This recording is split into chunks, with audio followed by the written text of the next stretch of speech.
15 ദിവസത്തെ ഇടവേളയ്ക്ക് ശേഷം ചെയർമാൻ സനീഷ് ജോർജിന് നാളെ കൗൺസിൽ യോഗത്തിൽ സ്വീകരണം. നമസ്കാരം, നാട്ടുരാജ്യ ന്യൂസിലേക്ക് സ്വാഗതം. സ്കൂൾ കെട്ടിടത്തിൻ്റെ ഫിറ്റ്നസ് സർട്ടിഫിക്കറ്റ് നഗരസഭ ചെയർമാൻ ഉൾപ്പെടെ അസിസ്റ്റന്റ് എഞ്ചിനീയർ പ്രതിയായ കേസിൽ എഞ്ചിനീയർ മൂന്നാമൻ ഉൾപ്പെടെ റിമാൻഡിലാവുകയും ചെയർമാൻ രണ്ടാം പ്രതി എന്ന് വിജിലൻസിൻ്റെ കസ്റ്റഡിയിൽ ഉണ്ടെങ്കിലും ഒറ്റയാനായി താൻ അഴിമതി കേസിൽ പ്രതിയല്ല എന്നും കോടതിയിൽ ബോധ്യപ്പെടുത്തിയ സത്യസന്ധമായ ഒരു അന്വേഷണത്തിൽ കൂടി എൻ്റെ നിരപരാധിത്വം തെളിയിക്കണമെന്ന് ആവശ്യപ്പെട്ടുകൊണ്ട് 10/7/2024 നാളെ വീണ്ടും ചെയർമാൻ കൗൺസിൽ യോഗത്തിന്.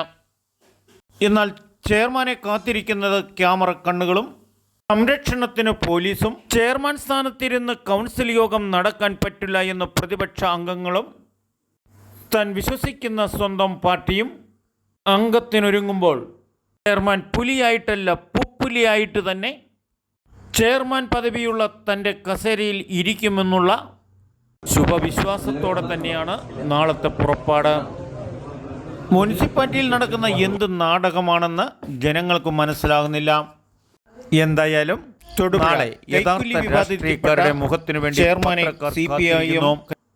CPM ആണ് ചെയർമാൻ സ്ഥാനത്ത് തുടരുന്നതിന് കുഴപ്പമില്ല എന്നും, എന്നാൽ ചെയർമാനെ ഞങ്ങൾ സപ്പോർട്ട് ചെയ്യുന്നില്ല എന്നുമാണ് പത്രക്കാരോട് പാർട്ടി തീരുമാനം പറഞ്ഞത്.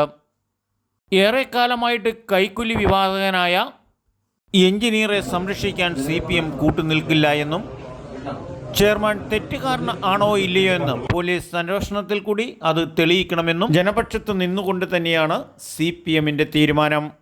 എന്തായാലും ഒറ്റയാൾ പോരാട്ടത്തിൽ കൂടെ സാധാരണ ഒരു കൗൺസിലറായി ജയിച്ചു വന്ന സനീഷ് ജോർജ് 4 വർഷം ചെയർമാനാവുകയും ഇത്രയൊക്കെ വിവാദങ്ങൾ ഉണ്ടായിട്ട് വീണ്ടും അത് തുടർന്നു പോവുകയാണെങ്കിൽ കേരളം കണ്ട ഏറ്റവും നല്ല ഒരു ഭരണാധികാരിയും ഒരു ചെയർമാനും, എന്നാൽ കുറ്റക്കാരനാണെന്ന് പോലീസ് തെളിയിക്കുകയാണെങ്കിൽ കള്ളന് കഞ്ഞി വെച്ചവനും പഠിച്ച കള്ളനെന്ന് ജനം മുദ്ര കുത്തുമെന്നുറപ്പാണ്.